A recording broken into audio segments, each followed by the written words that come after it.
तो यहाँ पर अब स्ट्रोमा के अंदर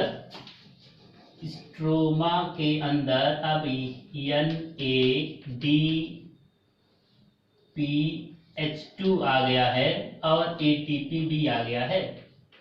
दो चीज आ गया स्ट्रोमा में NADPH2 और ATP भी आ गया है। अब इसके अंदर स्ट्रोमा के अंदर कार्बन डाइऑक्साइड भी आएगा। कार्बन डाइऑक्साइड कैसे आया? कार्बन डाइऑक्साइड स्टोमेटा से आया मेसोफिल सेल के अंदर, स्टोमेटा से आया मेसोफिल सेल के अंदर और मेसोफिल सेल के साइटोप्लाज्म में गया। मेसोफिल के साइटोप्लाज्म से क्लोरोप्लास्ट के स्ट्रोमा में चला आया। स्ट्रोमा के अंदर क्लोरोप्लास्ट के स्ट्रोमा के अंदर क्या चलाया? कार्बन डाइऑक्साइड चलाया। और इस जो है स्ट्रोमा के अंदर NADPH2 पहले से है, ATP है और कार्बन डाइऑक्साइड भी चलाया। कार्बन डाइऑक्साइड स्टोमेटा से आया मेसोफिल सेल के अंदर और मेसोफिल सेल के साइटोप्लाज्म में आया। साइटोप्लाज्म से फिर क्लोरोप्लास्ट के स्ट्रोमा में आ गया। ग्रेना में नहीं गया। कार्बन डाइऑक्साइड की पहुंच सिर्फ क्लोरोप्लास्ट के स्ट्रोमा रीजन तक होती है, स्ट्रोमा तक ही होती है, ग्रेना में नहीं जाती। तो कार्बन डाइऑक्साइड स्ट्रोमा तक चला आया। स्ट्रोमा के अंदर तीन चीज NADPH2, ATP और कार्बन डाइऑक्साइड तीन चीज पाया गया। स्ट्रोमा के अंदर एक एंजाइम और पाया है जिसका नाम है rubisco, RUBISCO, ribulose bisphosphate carboxylase oxidase. Carboxylation कर सकता है, ऑक्सीडेशन भी कर सकता है। Ribulose bisphosphate carboxylase oxidase carbon dioxide को भी जोड़ सकता है, ऑक्सीजन को भी जोड़ सकता है, इसलिए इसको कार्बोक्सिलेज और ऑक्सीडेज कह रहे हैं। तो इसके अंदर एक एंजाइम पाया है, उस एंजाइम का नाम है रूबिस्को। एंजाइम पाया था किसके अंदर? स्ट्रोमा में पाया था एंजाइम, उसका नाम रूबिस्को। और एक सब्सटेंस पाया है जिसका नाम है RUBP पाया था, RUBP पाया था, एक केमिकल सब्सटेंस है, RUBP पाया था, रिबुलोज बिसफॉस्फेट। रिबुलोज बिसफॉस्फेट, बिस मतलब बाइफॉस्फेट, दो फॉस्फेट, रिबुलोज बिसफॉस्फेट RUBP पाया था। तो यहाँ पर मैं पहले ही बात करें NADPH2 पाया था, बना ग्रेना के अंदर बना और पास ऑन हो गया कहां पर? स्ट्रोमा में। दूसरा हो जाएगा ATP ग्रेना के अंदर बना, स्ट्रोमा के अंदर पास हो गया। कार्बन डाइऑक्साइड बाहर से आया स्ट्रोमा के अंदर, RUBP पहले से पाया था स्ट्रोमा के अंदर और रिबुलोज बिसफॉस्फेट भी स्ट्रोमा के अंदर पाया जाता है। नाउ अब रिएक्शन यहां पर चालू होगा।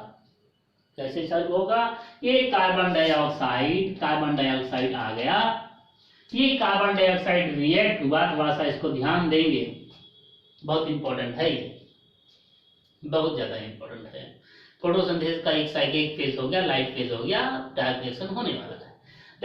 डार्क रिएक्शन में carbon dioxide get reacts with the RUBP। Carbon dioxide इस RUBP के साथ रिएक्ट करेगा, रिबुलोज RUBP के साथ रिएक्ट करेगा, रिबुलोज बिसफॉस्फेट के साथ रिएक्ट करता है।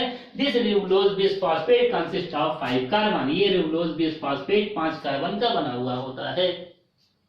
रिबुलोज बिसफॉस्फेट कितने कार्बन का बना हुआ होता है? 5 कार्बन का बना हुआ होता है। रिबुलोज बिस carbon dioxide reacts with the ribulose bisphosphate under the presence of an enzyme. एक एंजाइम के प्रेजेंस में, उस एंजाइम का नाम है रूबिस्को, उस एंजाइम का नाम है रूबिस्को। ये एंजाइम भी यहीं पर पाया जा रहा है, स्ट्रोमा के अंदर ही। ये पूरा रिएक्शन कहाँ हो रहा है? स्ट्रोमा में हो रहा है। ग्रेना काम खत्म है। ग्रेना में जो बना था वो बन करके स्ट्रोमा में आ गया है। अब carbon dioxide plus rubisco plus RUBP एक एंजाइम मेडिएट करेगा जिसका नाम है rubisco, RUBISCO, ribulose bisphosphate carboxylase oxidase. Carboxylase मतलब यहाँ पर कार्बोक्सिलेशन कर रहा है, कार्बन डाइऑक्साइड को जोड़ने का काम कर रहा है। तो यहाँ पर जो कोई भी बनेगा, जो प्रोडक्ट बनेगा, उसके अंदर कितने कार्बन पाए जाएंगे? कितने कार्बन पाए जाएंगे जो यहाँ पर प्रोडक्ट बनेगा? यहाँ पर ये 5 कार्बन, एक कार्बन, ये 6 कार्बन, तो ये हो जाएगा 1 2 3 4 5 एंड 6 कार्बन कंपाउंड बनेगा। 6 कार्बन कीटो कंपाउंड बनेगा। 6 कार्बन कीटो कंपाउंड बनेगा। But this is unstable. ये स्टेबल नहीं, अनस्टेबल है। ये अनस्टेबल है, बहुत इंपॉर्टेंट है ये अनस्टेबल है। और ये स्टेबल कब होगा? जब ये 6 कार्बन तीन कार्बन में टूट जाएगा। 6 कार्बन कितने कार्बन में टूट जाएगा? 3 कार्बन में टूट जाएगा। यहाँ पर बात क्या हो, रूबलोज बिस फॉस्फेट, 2 फॉस्फेट है, मतलब एक फॉस्फेट आगे है, एक फॉस्फेट पीछे है। ये 3 कार्बन में टूट गया। तो यहाँ पर 3 कार्बन में टूटा तो 2 कंपाउंड बनेगा, 2 बन जाएगा। तो ये कौन हो जाएगा? 1 कार्बन, 2 कार्बन, 3 कार्बन और तीसरे कार्बन पे एक फॉस्फेट। इसको मैं बोलता हूं, तीसरे कार्बन पे फॉस्फेट पाया 3 फॉस्फोग्लिसरिक एसिड। इसको मैं 3 फॉस्फोग्लिसरिक एसिड मैं बोलता हूं, क्योंकि 3rd कार्बन पे एक फॉस्फेट पाया जाता है। 3 फॉस्फोग्लिसरिक एसिड बोल रहा हूं, इसलिए समझ में आया? ये 2 बनेगा, 3 कार्बन के 2 बनेंगे।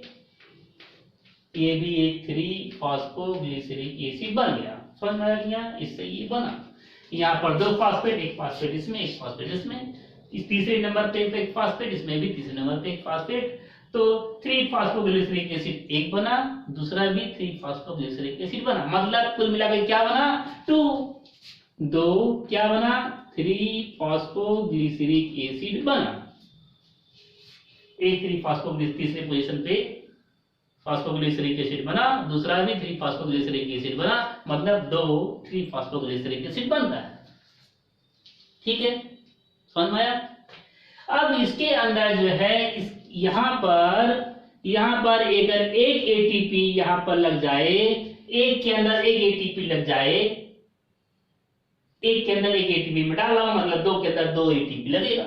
2 है ना, 2 कंपाउंड है। तो यहाँ पर अगर मैं 2 एटीपी यहाँ पर खर्च कर दिया तो ये हो जाएगा एटीपी से एडीपी, मतलब एक फॉस्फेट इसके अंदर डाल दिया तो क्या हो जाएगा? पहले पोजीशन पे भी एक फॉस्फेट लग गया और तीसरे वाले पोजीशन पे भी एक फॉस्फेट लग गया। इसका नाम मैं बोलूंगा, दूसरा कंपाउंड जो रहेगा उसके अंदर तीसरे पे पहले ही, तीसरे वाले कार्बन पे पहले ही फॉस्फेट था, पहले वाले में भी एक फॉस्फेट लग गया, इसको बोलेंगे 1,3 फॉस्फोग्लिसरिक एसिड। ये भी हो गया 1,3 फॉस्फोग्लिसरिक एसिड। 2 के दोनों 1,3 फॉस्फोग्लिसरिक एसिड बन गए। एक फॉस्फेट लग गया, मतलब 2 एडीपी में कर लोगे, 2 फॉस्फेट आ गए, इसमें लग गए, है ना? 2 एडीपी इस्तेमाल करके एक फॉस्फेट इसमें लग गए। तो ये क्या हो जाएगा? अब इसको मैं बोलूंगा 2,1,3 PGA 1,3 फॉस्फोग्लिसरिक एसिड। ऐसा ग्लिसरिक एसिड जिसके 1 नंबर और 3 नंबर दोनों पे फॉस्फेट पाया जाता है, 1,3 फॉस्फोग्लिसरिक एसिड। समझ में आया? अब इसका रिडक्शन हो जाता है, इसका रिडक्शन होगा। इसका रिडक्शन कैसे होगा? थोड़ा सा समझ में ये नहीं आ रहा, देखते हैं। इसको यहाँ पर NAD यहाँ पर मैं 3 चीज इस्तेमाल किया हूं, यहाँ पर ATP में इस्तेमाल कर लिया हूं, ATP का भी यहाँ पर इस्तेमाल हो गया है। हुआ? ये हो गया, ये हो गया, ये हो गया। ATP का किसका इस्तेमाल नहीं हुआ है? NADPH2। यहाँ पर NADPH2 का भी इस्तेमाल हो जाएगा। यहाँ पर NADPH2 का इस्तेमाल हो गया, NADP बन गया, मतलब H2 आ गया, इधर H2 आ गया, एल्डिहाइड ग्रुप यहाँ पर आ गया, H आ गया, एल्डिहाइड ग्रुप यहाँ पर आ रहा है। तो ये हो जाएगा, यहाँ ये हो जाएगा 2PGAL, 2 फॉस्फोग्लिसरल्डिहाइड। यहाँ पर H2 आ गया, तो ये क्या हो गया? 2 फॉस्फोग्लिसरल्डिहाइड। 2 पागल बन गए, 2 पागल बने। 2 पागल से काम नहीं चलने वाला है। ये साइकिल तभी कंप्लीट होगी जब 12 पागल होंगे। ये साइकिल तभी कंप्लीट होगी जब कितने पागल, कितने PgAl होंगे? 12 पागल होंगे। अब यहां एक कार्बन से 2 पागल बन रहे हैं, तो इसको मुझे कितने कार्बन करने पड़ेंगे? आपको 6 कार्बन, 6 से 12 बनेंगे, 12 पागल होंगे। तो मैं यहाँ पर शुरुआत में इसको अल्टर करता हूँ, शुरुआत में इसको 6 कार्बन कर देता हूँ और 6 RUBP, 6 carbon when reacts with 6 RUBP, then it gives out 6 into 2 is equal to 6 into 2 is equal to 12 3PGA, फिर उसके बाद 13 PGA कितना होगा? 13 PGA, और ये कन्वर्ट हो जाएगा 12 पागल में। और यहाँ पर जो यहाँ पर जो 2 NADPH2 था, यहाँ पर 2 NADPH2 था, यहाँ 2 NADPH2, कितने NADPH2 लगेगा? 12, वही चीज होगा तो 12 लगेगा, है ना। तो यहाँ पर 12 NADPH2 लग रहा है, यहाँ पर 2 ATP लग रहा था, खर्च हो रहा था, तो 12 2 into 6 is equal to, एक कार्बन डाइऑक्साइड का 2 लग रहा था, तो 6 carbon dioxide 6 into 2 is equal to 12, 6 ATP, 12 ATP का इस्तेमाल होगा यहाँ पर। तो ठीक है, यहाँ पर 12 PgAl बन गया, यहाँ पर 12 PgAl बना, आया, 12 पागल हो गए। 12 पागल मिलकर के बड़ा काम कर सकते हैं। कोई जरूरी नहीं कि पागल बड़ा काम नहीं कर सकते हैं, पागल बड़ा काम भी कर सकते हैं। ये जो 12 पागल हो गए, 12 पागल में से 12 PgAl हो गए, 12 PgAl में से 2 PgAl, 2 पागल ग्लूकोज बनाएंगे, बहुत बड़ा काम, and product of photosynthesis, glucose बनाएंगे, 2 पागल ग्लूकोज बनाएंगे।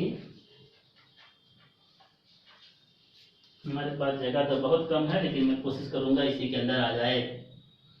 2 पागल ग्लूकोज बनाएंगे और 10 पागल इस साइकिल को आगे चलाएंगे।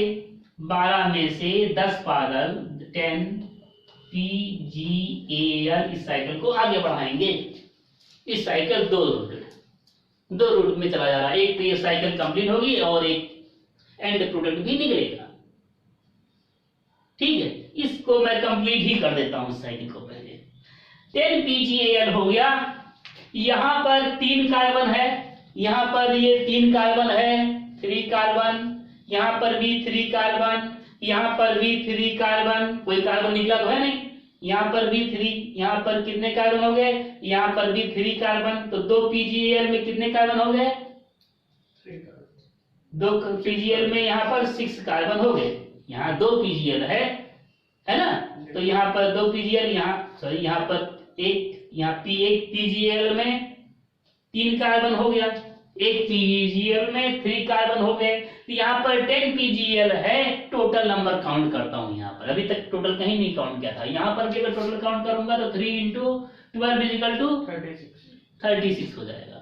यहाँ पर भी 3 into, यहाँ पर भी 3 into 12 is equal to 36 में से 2 into 3 is equal to 6 इधर आ गया और 30 इधर जाएगा, 10 into 3 is equal to 30 और 2 into 3 is equal to 6, है ना। तो यहाँ पर 6 कार्बन आ जा रहा है और यहाँ पर एक PgAl में 3 कार्बन, तो कितना जाएगा? 10 into 3 is equal to 30। 30 क्या है? 30 कार्बन है इसके अंदर, है ना। कार्बन के बारे में बात कर रहा हूं, समझ में आया? यहाँ पर 30, यहाँ पर 6, यहाँ पर अगर ये जो है 12 है तो यहाँ 36, यहाँ पर भी अगर 12 है तो 36, 12 into 3 is equal to 36, यहाँ पर 10 into 3 is equal to 30, यहाँ पर 2 into 3 is equal to 6। ठीक है, इतने कार्बन का नंबर सेट हो गया। यहाँ पर जो ये कार्बन यहाँ पर बन रहा है, जो 10 PgA हो रहा है, ये 10 PgA कन्वर्ट हो जाता है एमपी में कन्वर्ट हो जाता है। ध्यान देंगे यहाँ पर, ये 10 पीजीए किसमें कन्वर्ट हो जा रहा है, आरयूएमपी में कन्वर्ट हो जाता है। आरयूएमपी, एक आरयूपीपी के पास 5 कार्बन, तो एक आरयूएमपी के पास भी 5 ही कार्बन होता है। इसके अंदर 5 कार्बन हो गया। ये आरयूएमपी कितना बनेगा, एक आरयूएमपी में 5 कार्बन, आरयूएमपी कितना बनेगा, 6 आरयूएमपी बनेगा, मतलब 6 × 5 = 30, वही आ रहा कार्बन। एक आरयूएमपी में 5 कार्बन, तो 6 आरयूएमपी में कितना कार्बन, 6 × 5 = 30, 6 × 5 = 30 कार्बन यहाँ पर आ रहा है, यहाँ भी 30 कार्बन, यहाँ भी 30 कार्बन, बात तो वही है। तो ये जो है 10 PgAl, 10 PgAl, यहाँ पर 10 पागल क्या बनाएंगे, 10 पागल क्या बनाएंगे, 6 RUMP बनाएंगे। 6 RUMP रिबुलोज मोनोफॉस्फेट बनाते हैं। रिबुलोज बाइफॉस्फेट है, यहाँ 2 फॉस्फेट है, यहाँ पर एक ही रिबुलोज मोनोफॉस्फेट बनाएंगे। बाद में यही RUMP 6 RUMP को 6 फॉस्फेट बनाने के लिए 6 ATP का आवश्यकता लगेगा, 6 ATP की आवश्यकता लगती है, और 6 ATP लेकर के ये 6 रिबुलोज मोनोफॉस्फेट को 6 रिबुलोज बिसफॉस्फेट में कन्वर्ट कर देते हैं। रिबुलोज मोनोफॉस्फेट को रिबुलोज बिसफॉस्फेट में एक फॉस्फेट 5 कार्बन वाला है, लेकिन एक फॉस्फेट ही पाया जाता है। 5 कार्बन वाला 2 फॉस्फेट मतलब रिबुलोज बिसफॉस्फेट में कन्वर्ट करेगा, लेकिन 6 ATP लेगा, है ना। जब ATP बदलेगा लेकिन एक फॉस्फेट नहीं लेगा, 6 फॉस्फेट नहीं लेगा, 6 रिबुलोज मोनोफॉस्फेट 6 रिबुलोज बिसफॉस्फेट में कन्वर्ट हो जाता है। 10 पागल ने ही काम किया, साइकिल को पूरा कर दिया, 2 पागल बचे हुए हैं। ठीक है, 2 पागल बचे हुए हैं। तो ये जो 2 पागल हैं, दो पागल हैं, ये दोनों पागल, ये दोनों क्या करेंगे, ये 2 PgAl है, 2 PgAl है, 2 PgAl है, ये दोनों PgL एक PgL में कन्वर्ट हो गया, एक PgL में कन्वर्ट हो गया, एक PgAl बनाया, PgAl एक PgL बनाया। और ये PgAl कभी कभी कुछ देर के लिए, अस्थायी रूप से कुछ देर के लिए, ये PgAl किस में कन्वर्ट होता है, डाई हाइड्रोक्सी एसीटोन फॉस्फेट में, डैप में कन्वर्ट होता है, डाई हाइड्रोक्सी एसीटोन में कन्वर्ट हो जाता है। मतलब ये एक जो है 2 PgL है, 2 PgL में से एक PgL कुछ देर के लिए डाई हाइड्रोक्सी एसीटोन फॉस्फेट में कन्वर्ट हो जाता है, बाद में फिर PgL में कन्वर्ट हो जाता है। लेकिन वो पक्का नहीं, हमेशा जो है PgL में नहीं रहेगा, वो डाइहाइड्रोक्सी एसीटोन फॉस्फेट में कन्वर्ट होता है, फिर PgL में कन्वर्ट हो जाएगा। इसलिए इसको मैं रिवर्सिबल बनाया हूं, ऐसे हुआ करेगा। ठीक है, बनेगा PgL। और ये जो दोनों PgL है, मतलब यहाँ एक PgL है और एक डाइहाइड्रोक्सी एसीटोन फॉस्फेट, या PgL है ना, या PgAl। तो ये दोनों फिर 6 कार्बन वाला ये भी है, दो के दोनों 6 कार्बन वाले हैं, 2 है ना तो 6 कार्बन है, तो कार्बन तो निकला नहीं कहीं। तो यहाँ पर ये कन्वर्ट हो जाएगा फ्रक्टोज, FRUCTOSE, फ्रक्टोज 1,6 बिसफॉस्फेट, मतलब बाइफॉस्फेट। बिसफॉस्फेट में ये फ्रक्टोज 1,6 बिसफॉस्फेट में कन्वर्ट हो जाता है। ये दोनों फ्रक्टोज 1,6 बिसफॉस्फेट में कन्वर्ट होता है, 6 कार्बन। ठीक, बाद में फिर fructose 1,6 bisphosphate, fructose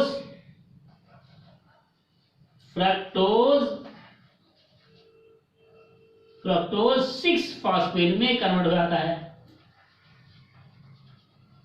fructose 6 phosphate में कन्वर्ट हो जाता है। मतलब यहां पर क्या हो रहा है, यहां पर ATP, एक ATP फ्रक्टोज 1,6 बिसफॉस्फेट था, 2 फॉस्फेट था, 1 नंबर पे और 6 नंबर पे, यहाँ 6 कार्बन पाए आ रहे थे।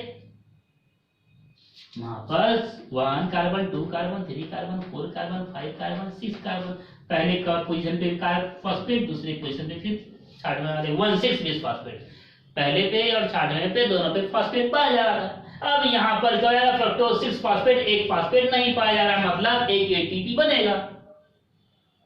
एटीपी इस्तेमाल नहीं हुआ, एटीपी एडीपी से एक एटीपी बन गया, मतलब एक फॉस्फेट चला गया, एटीपी बना लिया। तो एक एटीपी बनाया, एक एटीपी बना रहा है, एक एटीपी बन गया, एडीपी से एटीपी बन गया, मतलब एक फॉस्फेट बनाने में चला गया। तो बचाएगी फॉस्फेट 6, पहला वाला फॉस्फेट गायब, फ्रक्टोज 6 फॉस्फेट हो गया, है ना? समझ में आया? ये फ्रक्टोज 6 फॉस्फेट अब हो गया, फ्रक्टोज 1 गायब हो गया, 6 फॉस्फेट हो गया। ठीक। और जो फ्रक्टोज 6 फॉस्फेट है, फ्रक्टोज 6 फॉस्फेट का एक आइसोमर है, आइसोमर है, स्ट्रक्चर वही रहेगा, बस पोजीशन बदल जाएगा। तो इसमें क्या रहेगा, फ्रक्टोज 6 फॉस्फेट का आइसोमर है glucose 6 phosphate, glucose 6 phosphate, glucose 6 phosphate, glucose 6 phosphate में कन्वर्ट हो जाएगा, ग्लूकोज 6 फॉस्फेट बना। और ये जो ग्लूकोज 6 फॉस्फेट है, ये भी इसी तरीके से है ग्लूकोज 6 फॉस्फेट। ये जो ग्लूकोज 6 फॉस्फेट है, 6 नंबर से फॉस्फेट हट जाएगा तो ग्लूकोज बन जाएगा।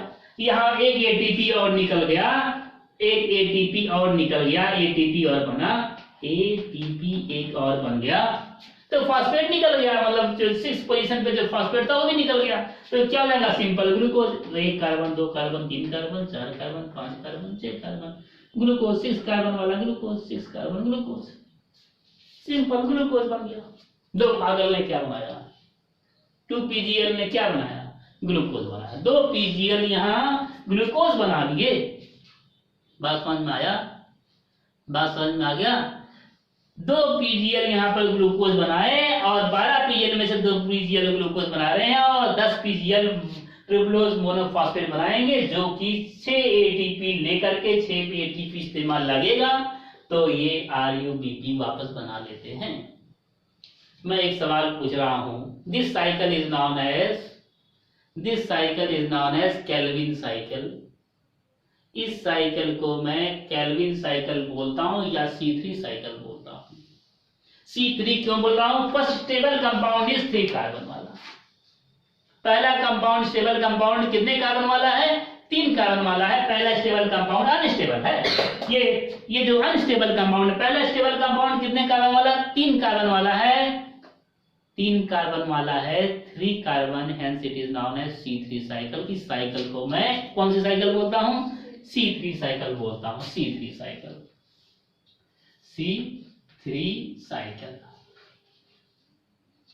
और केल्विन साइकिल,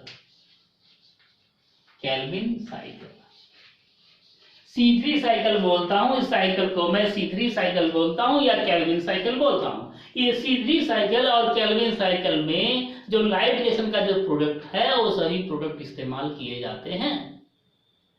लाइट्रेशन के जो सभी प्रोडक्ट हैं, वो सभी प्रोडक्ट इस्तेमाल किए जाते हैं। और क्या चीज बनाया जाता है, ग्लूकोज बनाया जाता है। लास्ट का एंड प्रोडक्ट क्या बनता है, ग्लूकोज बनता है। ठीक है, ग्लूकोज बन रहा है ना। तो एक मॉलिक्यूल ग्लूकोज बनाने के लिए, एक मॉलिक्यूल ग्लूकोज बनाने के लिए कितने कार्बन की आवश्यकता होती है, 6 कार्बन की आवश्यकता होती है। कितने RUBP की आवश्यकता होगी, 6 RUBP की आवश्यकता होगी। कितना ATP लगेगा, कितना ATP लगेगा। एक केल्विन साइकिल में एक मॉलिक्यूल ग्लूकोज बनती है, पूरे के पूरे एंटायर केल्विन साइकिल में कितनी ATP लगती है, कितना, एक पूरे के पूरे केल्विन साइकिल में एक ग्लूकोज बनती है, एक मॉलिक्यूल ग्लूकोज का बनता है। एक मॉलिक्यूल ग्लूकोज को बनाने में कितने ATP की आवश्यकता होती है, या केल्विन साइकिल में कितना ATP इस्तेमाल होता है, 16। अब शायद 2 तो बन जा रहा है बाद में। नहीं, बनना वो वाला बात छोड़ो, बनने वाला बात, बन लग कितना रहा है, 18 लग रहा है। 12 इधर लगेगा, 12 इधर लगेगा और 6 इधर लगेगा, 18 लगेगा। निकलने वाली बात अलग है। ठीक है, तो इस्तेमाल हो रहा है कितना, इस्तेमाल होगा 18, इस्तेमाल होगा 18, निकलेगा कितना, 2। ठीक है, तो इस्तेमाल होता है in the In the Kelvin cycle or C3 cycle, total 18 ATP is utilized. 18 ATP total का टोटल 18 ATP यूटिलाइज होता है। समझ में आया? मैं फिर से बोल दूं। स्ट्रोमा के अंदर कार्बन डाइऑक्साइड आया, स्टोमेटा होते हुए मेसोफिल सेल के अंदर आया, मेसोफिल सेल से फिर क्लोरोप्लास्ट की साइटोप्लाज्म में आता है, क्लोरोप्लास्ट के साइटोप्लाज्म से फिर क्लोरोप्लास्ट की साइटोप्लाज्म मतलब स्ट्रोमा में चला आया। और स्ट्रोमा में जब चला आता है कार्बन डाइऑक्साइड, तो कार्बन डाइऑक्साइड वहां पर RuBP के साथ कंबाइंड करके अनस्टेबल कंपाउंड 6 कार्बन कीटो कंपाउंड बनाता है। बाद में 2 क्या बनाएगा? 2PgAl बनाता है, 2PgA 2 फास्फोग्लिसरिक एसिड बनाएगा। और फिर 2 फास्फोग्लिसरिक एसिड से फिर क्या बनेगा? 1,3 बाईफास्फोग्लिसरिक एसिड बनेगा और 1,3 बाईफास्फोग्लिसरिक एसिड से फास्फोग्लिसरल्डिहाइड बनता है। और फास्फोग्लिसरल्डिहाइड कितने जो केल्विन साइकिल को कंप्लीट करने के लिए 12 फास्फोग्लिसरल्डिहाइड की आवश्यकता होती, इसलिए 6 कार्बन डाइऑक्साइड और 6 RuBP रिएक्ट करते हैं और इस तरीके से 12 PgAl बनेगा, 12 PGA बनेगा और फिर 12 1,3PGA बनेगा, फिर 12 PgAl बनेगा। 12 PgAl में से 2 PgAl क्या बनाएगा?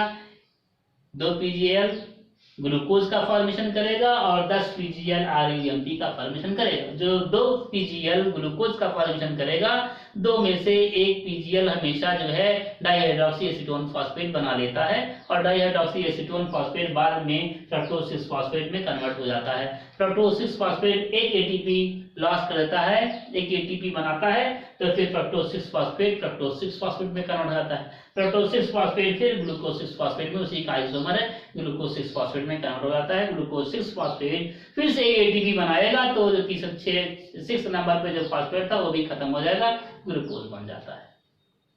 Hence, in the process of in the C3 cycle में या Kelvin cycle में total 18 ATP is utilized, 12 here and 6 from here।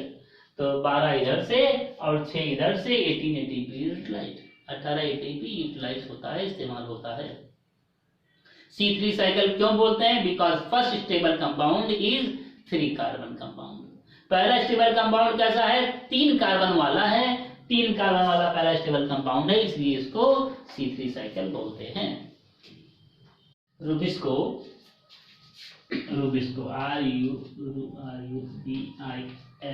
Rubisco एक एंजाइम है। रूबिस्को का पूरा नाम रिबुलोज बिसफॉस्फेट कार्बोक्सिलेज और ऑक्सीडेज है। मतलब ये कंबाइन कर सकता है ऑक्सीजन को भी और कार्बन डाइऑक्साइड को भी कंबाइन कर जोड़ सकता है। रूबिस्को जो ये RuBP है, स्ट्रोमा के अंदर RuBP पायाता है और C3 साइकिल में रूबिस्को जो है रूबिस्को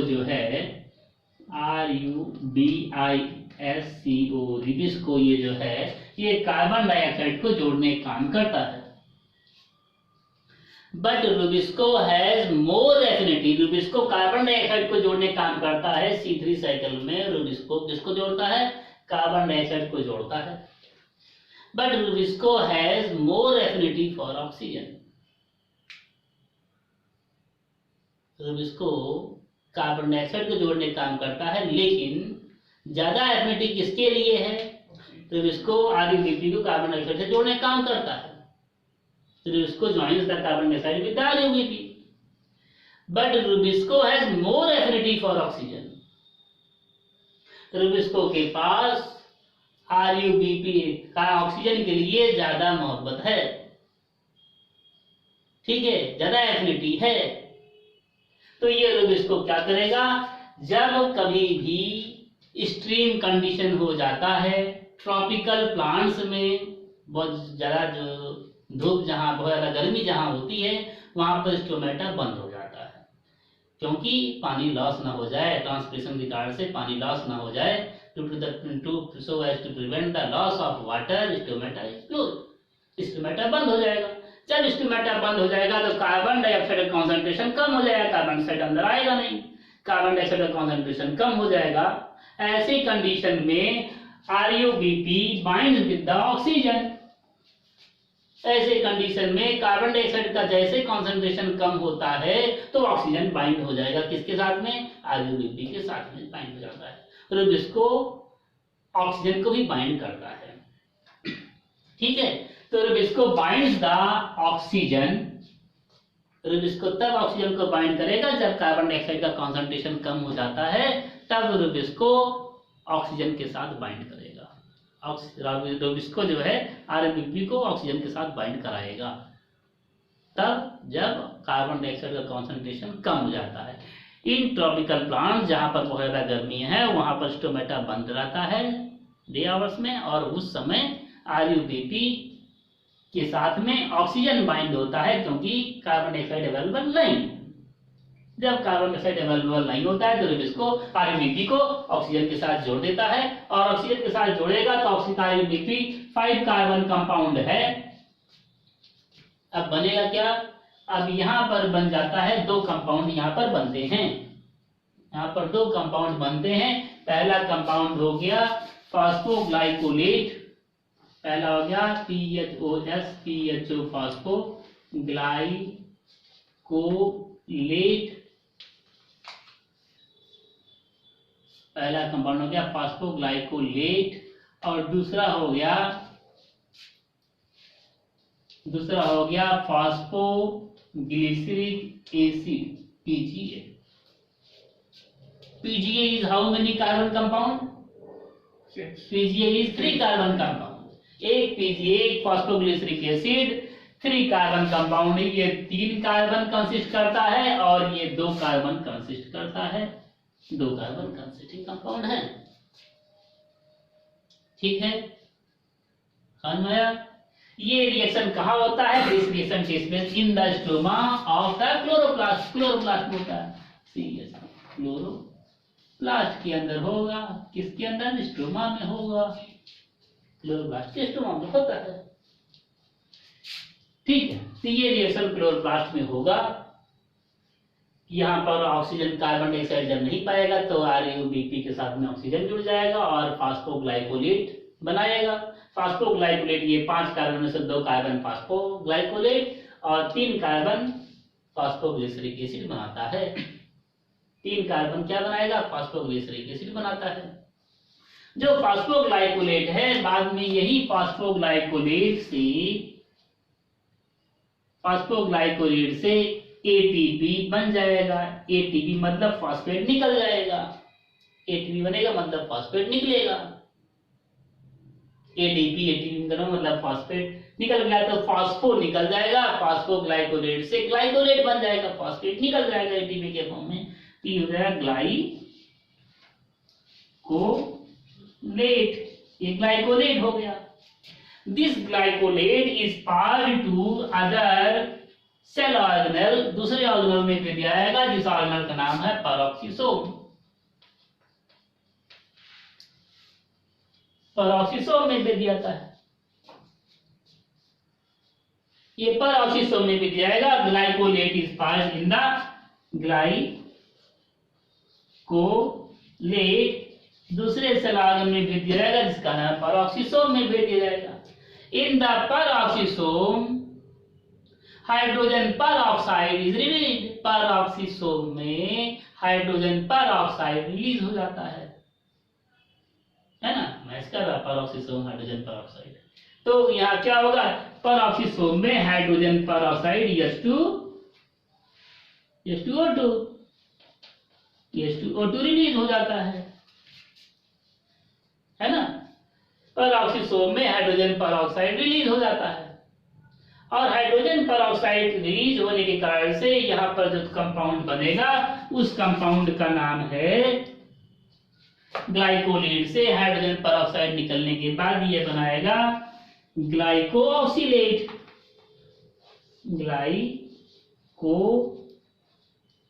ग्लाइकोऑक्सीलेट, दिस वन ग्लाइकोऑक्सीलेट।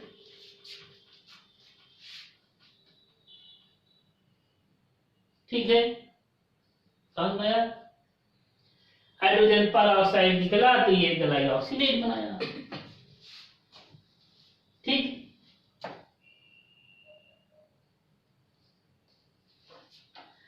अब ये जो ग्लाइऑक्सिलेट हो गया, इस ग्लाइऑक्सिलेट में एक यहाँ पर NH3 जुड़ जाता है, NH3 यहाँ पर ऐड हो गया, NH3 ऐड किया जाता है, NH3 ऐड कर दिया गया। From the glyoxylate, glycine is produced. Glycine is an amino acid. एक अमाइनो एसिड बनता है जिसका नाम है ग्लाइसिन, GLYCINE, ग्लाइसिन बन जाता है। ठीक, this glycine is found in the mitochondria. यही ग्लाइसिन कहां पर भेज जाता है? माइटोकॉन्ड्रिया में भेज दिया जाता है। This glycine is found in the mitochondria. 3 cell organelle से होकर गुजरेगा। पहला क्लोरोप्लास्ट, दूसरा पेरोक्सिसोम, तीसरा साइटोकॉन्ड्रिया। बात बहुत सिंपल है, देखिए बात बहुत सिंपल है कि RUBP जहां पर कार्बन डाइऑक्साइड के साथ रिएक्ट कर रहा था वो रिएक्ट नहीं करेगा, ऑक्सीजन के साथ रिएक्ट करेगा। कौन कराएगा? रुबिस्को कराएगा। रुबिस्को ऑक्सीलेज और कार्बोक्सिलेज और ऑक्सीलेज दोनों है। ये ऑक्सीजन को भी बाइंड करा सकता है, कार्बन डाइऑक्साइड को भी बाइंड करा सकता है, नाम ही बता रहा है। तो ये रुबिस्को RUBP को ऑक्सीजन के साथ बाइंड कराएगा और बाइंड कराने के बाद 3 carbon compound PGA, phosphoglyceric acid बनाएगा और 2 कार्बन कंपाउंड फॉस्फोग्लाइकोलेट बनाएगा। 2 कार्बन कंपाउंड फॉस्फोग्लाइकोलेट बनाया, ये जो फॉस्फोग्लाइकोलेट बनाया, ये फॉस्फोग्लाइकोलेट से एक फॉस्फेट निकल जाएगा तो फॉस्फो खत्म, ग्लाइकोलेट बन गया। और ये ग्लाइकोलेट फिर भेज दिया गया पेरोक्सिसोम के अंदर। पेरोक्सिसोम में हाइड्रोजन पेरोक्साइड निकल गया तो ये क्या हो गया? ग्लाइऑक्सिलेट, ये हो जाएगा ग्लाइऑक्सिलेट हो जाएगा। और ग्लाइऑक्सिलेट क्या हो जाएगा? ग्लाइऑक्सिलेट NH3 के साथ कंबाइंड होकर के ग्लाइसिन बनाएगा। एक अमाइनो एसिड है जिसका नाम है ग्लाइसिन, ग्लाइसिन बनाएगा। इस ग्लाइसिन को भेजा जाएगा कहाँ? माइटोकॉन्ड्रिया के अंदर भेजा जाएगा। इस ग्लाइसिन को भेजा जाएगा कहाँ पर? माइटोकॉन्ड्रिया के अंदर। इसको भेज दिया गया इस ग्लाइसिन को भेजा गया GLYCINE, ग्लाइसिन को भेज दिया गया माइटोकॉन्ड्रिया के अंदर। अब मैं बात करता हूं, ये कितना कार्बन है? यहाँ पर 2 कार्बन, यहाँ पर कितना कार्बन? 2 कार्बन। कोई कार्बन निकल उकल नहीं रहा है ना, तो ये 2 कार्बन, ये भी 2 कार्बन, ये 2 कार्बन, ये 2 कार्बन, ये भी 2 कार्बन। ठीक है, और ये ग्लाइसिन से बनता है। Glycine forms a compound that is known as serine. Glycine से बनता है सीरीन, एक अमाइनो एसिड है सीरीन। ग्लाइसिन से एक अमाइनो एसिड है जिसका नाम है serine, SERINE, serine. Serine consist of 3 carbon. Serine consist of how many carbon? 3 carbon. यहाँ पर कार्बन कितना है? यहाँ पर कार्बन कितना? 2 कार्बन। यहाँ पर 3 कार्बन, मतलब गड़बड़ है कुछ। आपकी NCERT किताब में यहाँ पर ऐसे सीधे बना दिया गया है। NCERT किताब में यहाँ पर 2 कार्बन, यहाँ पर 2 ग्लाइसिन बना दिया गया है और यहाँ पर कर दिया गया। इसका मतलब ये होगा कि यहाँ शुरू से पूरा 2 होगा, मतलब वहां पर 2 3 बनने के लिए यहाँ पर तो शुरू से हो जाएगा। यहाँ पर 2 ऑक्सीजन, 2 RUBP, कितना हो जाएगा यहाँ पर अब 2 फॉस्फोग्लिसरेट, ये फॉस्फोग्लिसरेट, फिर यहाँ क्या हो जाएगा? यहाँ पर 2 2 2 2। अब यहाँ पर क्या जाएगा? कार्बन, यहाँ पर carbon 4 4 carbon 4 carbon 4 carbon 4 carbon and 4 carbon. यहाँ लास्ट में 4 कार्बन कर दे रहा हूँ, शुरुआत में भी मैं 4 कार्बन कर दिया। 4 कार्बन हो गया, समझ में आया? यहाँ 4 कार्बन हो गया और 3 कार्बन वाला सीरीन बना रहा है। 3 कार्बन का एक अमाइनो एसिड है जिसका नाम है सीरीन, और सीरीन बना रहा है। 3 कार्बन वाला सीरीन बना रहा है। जो 3 कार्बन वाला जो सीरीन बना रहा है, अब 1 कार्बन बचा, 4 कार्बन है, 1 कार्बन बचा। This 1 carbon is release in the form of CO2। 1 carbon ये रिलीज हो गया, किसके फॉर्म में? कार्बन डाइऑक्साइड के फॉर्म में। और एक NH3 यहाँ निकला था, NH3 यहाँ ग्लाइसिन ने लिया, या सॉरी NH3 तो वैसे ही रहेगा, ये कार्बन डाइऑक्साइड निकल गया। ठीक है, जो कार्बन डाइऑक्साइड निकला, यहाँ पर आप देखिए एक चीज बहुत ध्यान से सुनिए। रेस्पिरेशन के प्रोसेस में आप रेस्पिरेशन करते हैं, क्या चीज लेते हैं? ऑक्सीजन। क्या चीज छोड़ते हैं? Carbon dioxide. उसी को रेस्पिरेशन बोलते हैं, इसी को तो रेस्पिरेशन बोलेंगे। द इनटेक ऑफ रेस्पिरेशन में मैं ऑक्सीजन लेता हूं, कार्बन डाइऑक्साइड छोड़ता हूं। यहां पर भी रेस्पिरेशन हो रहा है, वैसे ही ऑक्सीजन लिया जा रहा है, कार्बन डाइऑक्साइड छोड़ा जा रहा है, हो रहा है ना। लेकिन ये मशीनरी किसका इस्तेमाल हो रहा है? फोटोसिंथेसिस की जितनी मशीनरी है पूरी इस्तेमाल हो रही है, क्लोरोप्लास्ट है वगैरह सब कुछ है, वो मशीनरी इस्तेमाल हो रहा है। Hence this type of respiration is known as photo respiration. इस प्रकार के रेस्पिरेशन को मैं फोटो रेस्पिरेशन बोलता हूं। यहाँ पर इस साइकिल में फोटो रेस्पिरेशन हो रहा है, इनटेक कार्बन डाइऑक्साइड लिया जा रहा है, और सॉरी ऑक्सीजन लिया जा रहा है, कार्बन डाइऑक्साइड छोड़ा जा रहा है। ऑक्सीजन लिया जा रहा है, कार्बन डाइऑक्साइड छोड़ा जा रहा है, मतलब फोटो रेस्पिरेशन हो रहा है। नहीं हो रहा, ऑक्सीजन लेकर के कार्बन डाइऑक्साइड छोड़ा जा रहा है, फोटो रेस्पिरेशन। अब यहां पर ये जो सीरीन है, सीरीन कन्वर्ट हो जाता है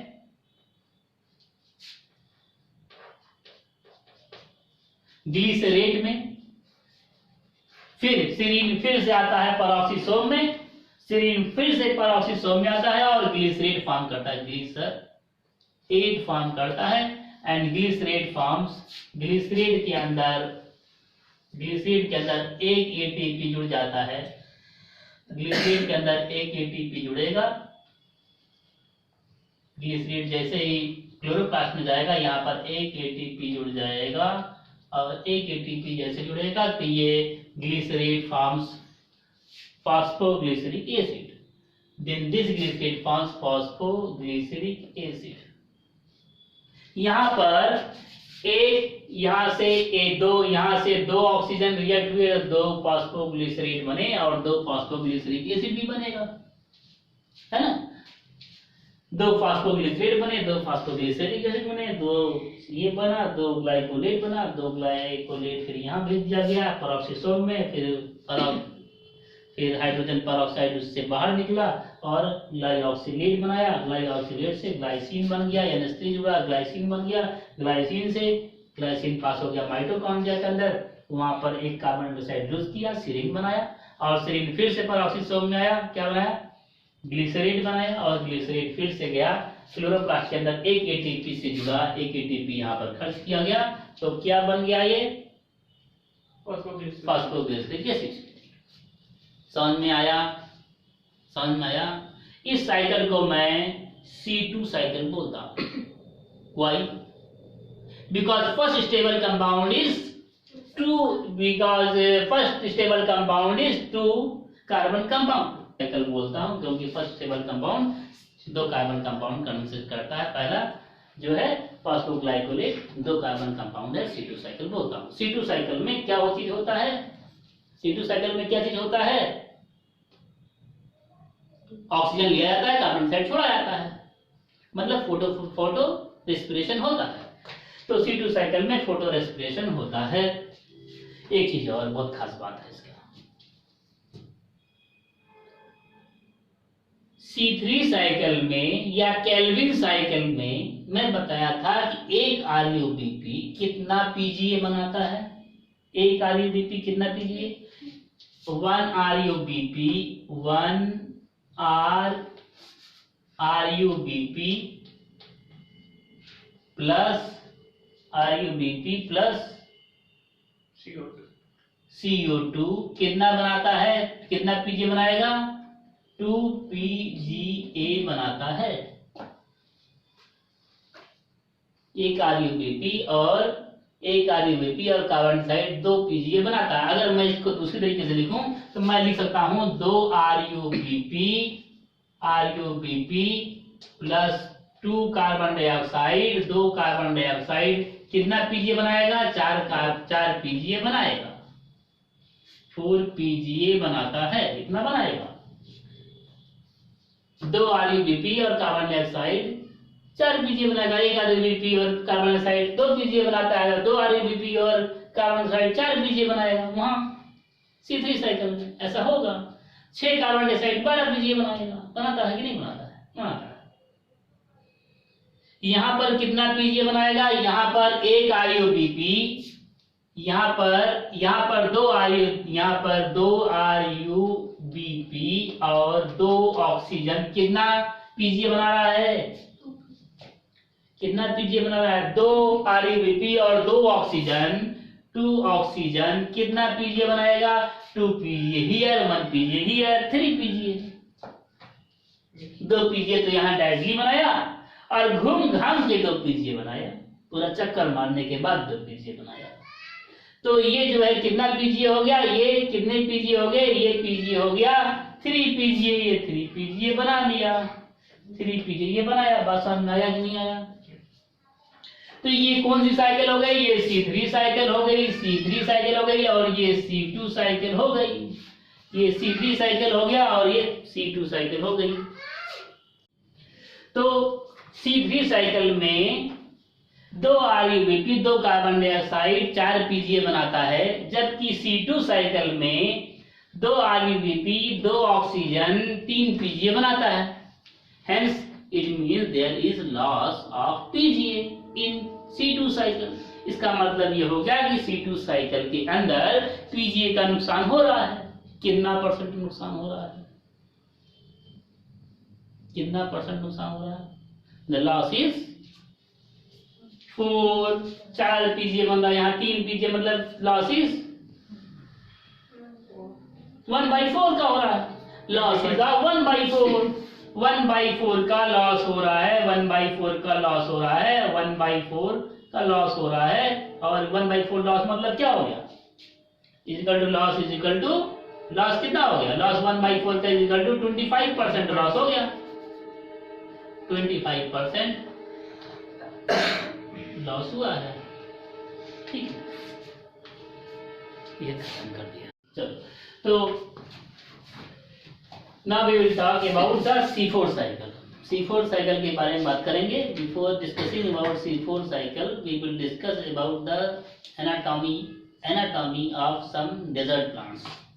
Desert plant की anatomy के बारे में बात करेंगे। जो desert plant होते हैं, उसके बाहर वाला जो है एपिडर्मिस, क्यूटिकल, एपिडर्मिस, और बीच में जो है यहाँ पर लोअर एपिडर्मिस। यहाँ पर तमाम क्या पाया जाएगा? स्टोमेटा पाया जाता है, स्टोमेटल ओपनिंग। और यहाँ बीच में तमाम मेसोफिल सेल्स पाए जाएंगे। एक नंबर ऑफ मेसोफिल सेल्स पाए जाते हैं। और बीच में यहाँ पर कहीं पर बीच में वेस्कुलर बंडल पाया जाता है। वेस्कुलर बंडल पाया जाएगा। ये वेस्कुलर बंडल है। जो वेस्कुलर बंडल ये है, वेस्कुलर बंडल है। यहाँ पर छोटे छोटे सेल्स जो हैं, कौन कौन से? मेसोफिल सेल्स पाए जाते हैं। मेसोफिल सेल्स पाए जाते हैं।